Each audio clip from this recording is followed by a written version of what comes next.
Joyeux anniversaire à tous les membres de la communauté de l'Institut supérieur pédagogique d'Idebo.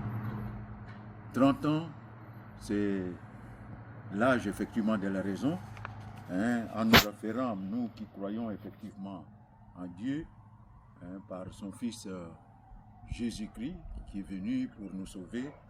Eh bien, c'est à 30 ans qu'il a commencé effectivement sa mission qui lui était confiée par son Père.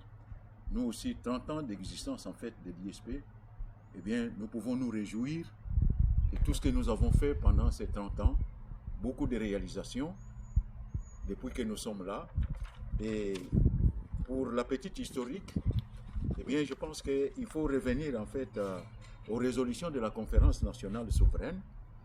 Avait pris en fait une grande résolution à ce que des établissements d'enseignement supérieur universitaire soient implantés à travers le territoire national. Au lieu de juste de certains pôles, certaines en fait grandes villes qui devaient abriter les établissements d'enseignement supérieur universitaire. Et c'est à partir de ce moment que les ressortissants en fait du territoire d'Idebo vont aussi réfléchir et créer un institut supérieur pédagogique fait à Idebo. Je pense particulièrement à Makutu Firmin, à Rodolphe Yolo et à d'autres personnes qui s'étaient associées à ces-là pour qu'ils puissent en fait mettre sur pied un institut supérieur pédagogique à Idebo. Et ce qui a été fait, et le projet a été avalisé par tous les ressortissants du territoire d'Idebo à Kinshasa. Et un arrêté va être signé par l'ancien ministre Ndoudi Ndoudi, qui n'est plus en fait en vie. Un arrêté a été signé en 1993 et un autre arrêté plus tard pour nommer les membres du comité de gestion, à savoir un directeur général, en la personne du professeur Makutu qui vous parle aujourd'hui, en ce moment-là, professeur associé, et Yolo Pongo Rodolphe, en ce moment-là, chef des travaux, et M. Bouchake Manyamakinda. Alors, eh bien, il fallait effectivement faire venir toutes ces personnes-là à Idebo. Yolo a pu quitter Kinshasa pour rejoindre Idebo via Kananga, et Makutu a dû quitter en fait la ville de Lubumbashi le 26 décembre 1993 pour rejoindre Kananga. Et de Kananga à Idebo via Mweka, eh bien, c'est Fémiement qui a eu à donner cours aussi à l'ISP qui nous a facilité cette tâche-là avec le recteur de l'université, de l'Institut facultaire de Benalongo. Eh bien, en passant, je dois vous signaler que c'est un travail aussi, et il faut arriver à retenir, je cite les noms, et maintenant il faut voir le parcours de chacun de nous aussi, dans tout ce qui a été fait. Eh bien, nous sommes arrivés, il fallait maintenant entamer les démarches pour implanter effectivement l'Institut supérieur pédagogique d'Idebo. Alors, arrivé effectivement à Idebo, j'ai été accueilli par Alexis Ngondo, mon oncle paternel, qui m'a hébergé chez lui. Et de là, il fallait rejoindre Kinshasa pour tout ce processus-là du démarrage. J'arrive à Mapangu, on devait voyager. Eh bien, j'ai été hébergé par Sylvain Luonga, mon ami qui vit maintenant à Kalembe Bata. Et de là, de Mapangu à Kinshasa, c'est l'abbé David Nomaniate qui m'a facilité aussi ce transport-là pour arriver à Kinshasa et faire toutes ces démarches. Alors, je suis arrivé à Kinshasa, je suis allé voir Fé Adelbert Makaï, le président en fait de la Cour suprême en ce moment-là. Eh bien, premier vice-président, eh bien, c'est lui qui a eu en fait à réunir aussi en fait les différents moyens pour qu'on puisse commencer. Alors, je salue pour ces démarches-là. Les hommes, nous sommes ce que nous sommes avec toute notre imperfection, parce que Dieu qui nous a créés est parfait, mais nous les hommes qu'il a créés, nous ne les sommes pas.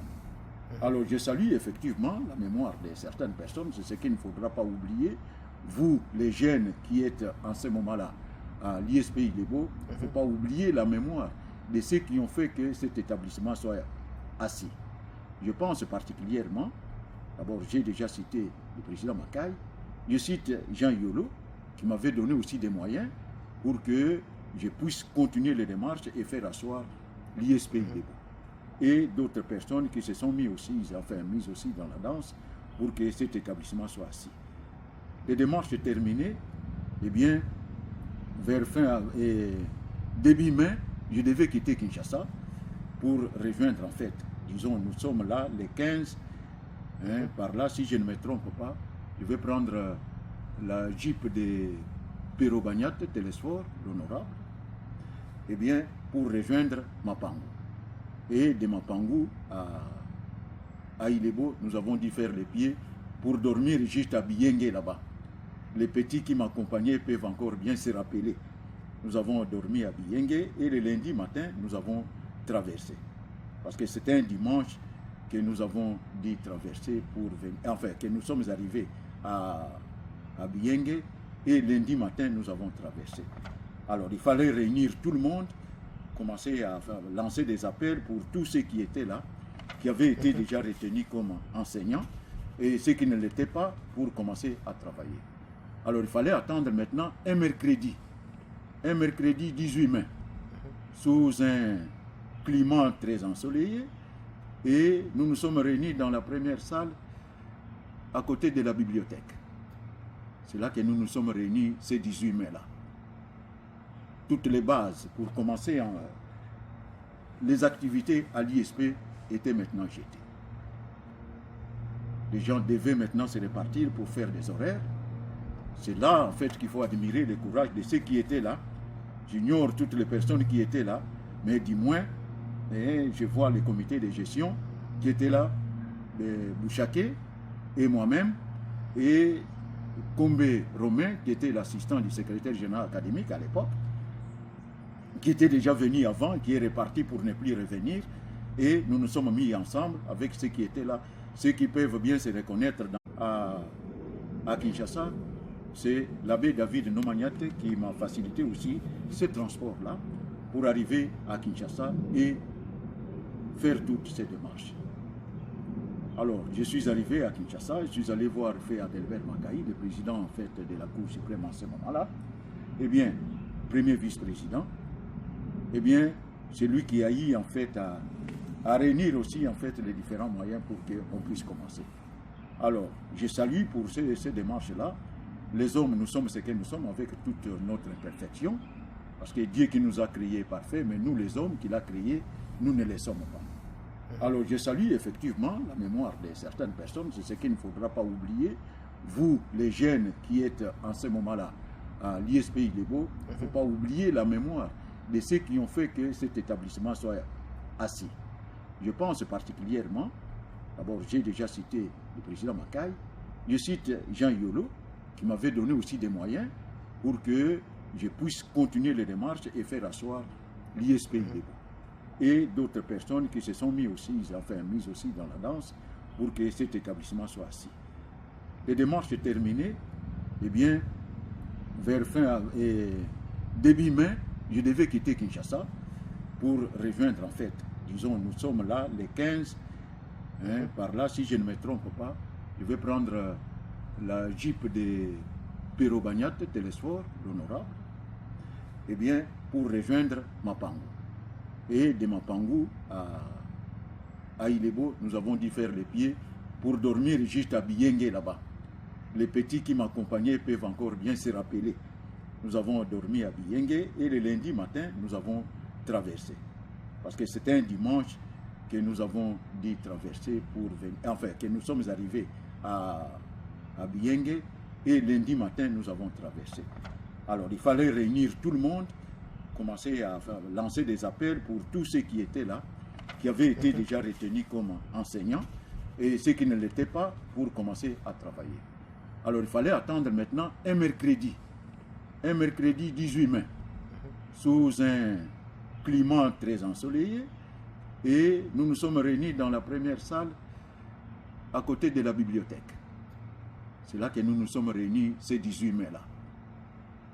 Toutes les bases pour commencer les activités à l'ISP étaient maintenant jetées. Les gens devaient maintenant se répartir pour faire des horaires. C'est là, en fait, qu'il faut admirer le courage de ceux qui étaient là.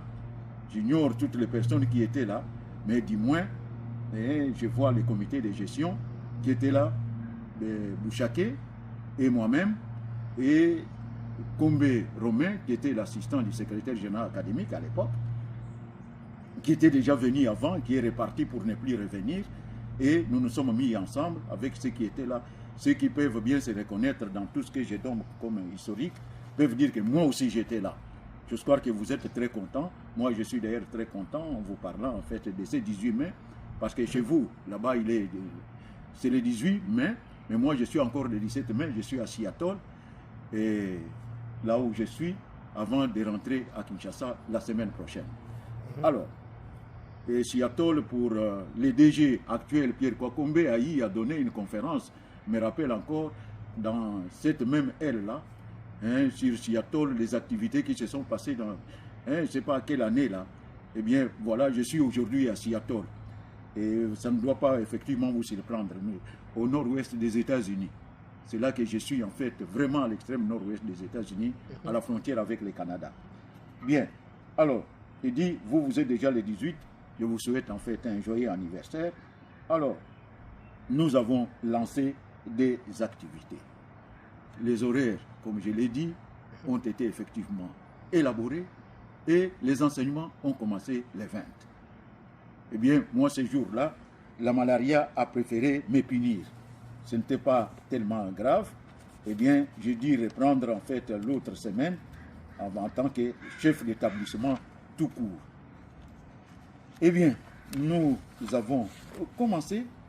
Beaucoup de gens nous ont soutenus, mais il ne faut pas oublier dès le départ ce que j'avais comme devise, la rigueur, le respect des textes, la fermeté, qui firent effectivement mon cheval de bataille. Même si quelques-uns pouvaient me taxer de dictateur, c'est grâce effectivement à cette rigueur-là, à ce travail-là, que chacun de nous essaye de se retrouver. Ceux qui viennent aujourd'hui ne doivent pas oublier tout cela. Les gens ont travaillé et les gens ont eu aussi à contribuer. C'est pourquoi je rends aussi un vibrant hommage à tous les fils et filles d'Ilebo qui ont contribué à sa réalisation. Malgré les imperfections, je cite Bayanganga pour les billets qu'il nous a envoyés, Miema Mikobi, et qui nous a envoyé et qui nous a facilité la tâche plutôt, le trajet Kananga Mweka Ilebo, Alexis Ngondo, mon oncle paternel, qui a eu en fait à nous héberger pendant un temps, Sylvain Louonga, qui nous a hébergés à Mapangu, David Nomaniat, comme je l'ai déjà dit, qui nous a facilité effectivement les transports Mapangu-Kinshasa, Makai Adelbert, pour avoir facilité en fait toutes les démarches à Kinshasa, Jean Yolo pour les soutiens dans toutes ces démarches, Perotélesport pour les transports Kin-Mapangu, le colonel Mwanda, le major Limbati, Dani Lunguma, Beya Beri, décède en ce moment-là, Makutu, qui est à la DGI aujourd'hui à Kananga, Zino, qui travaillait à l'ONATRA, Papa Kumba, qui était avec nous à Idebo là-bas, Viraf, qui gérait l'hôtel d'Awa, Kadima Mouboyaï, qui nous a donné la table que nous avons eu à utiliser pendant un temps à l'ISP. Martin Mukenge, qui travaillait à Sonas, dommage, toutes ces personnes, beaucoup sont déjà partis. Zeno Mayungu, mon grand ami, l'historien, qui nous a aussi beaucoup pris en charge pour leur soutien, tant matériel que moral. Alors, je remercie aussi mes parents, mon père, mon oncle paternel Alidor, ma mère aussi, sans oublier mon épouse, qui m'ont soutenu, parce qu'en dernière minute, mes chers amis, je ne l'ai jamais dit que j'étais un peu déçu de certaines réalités.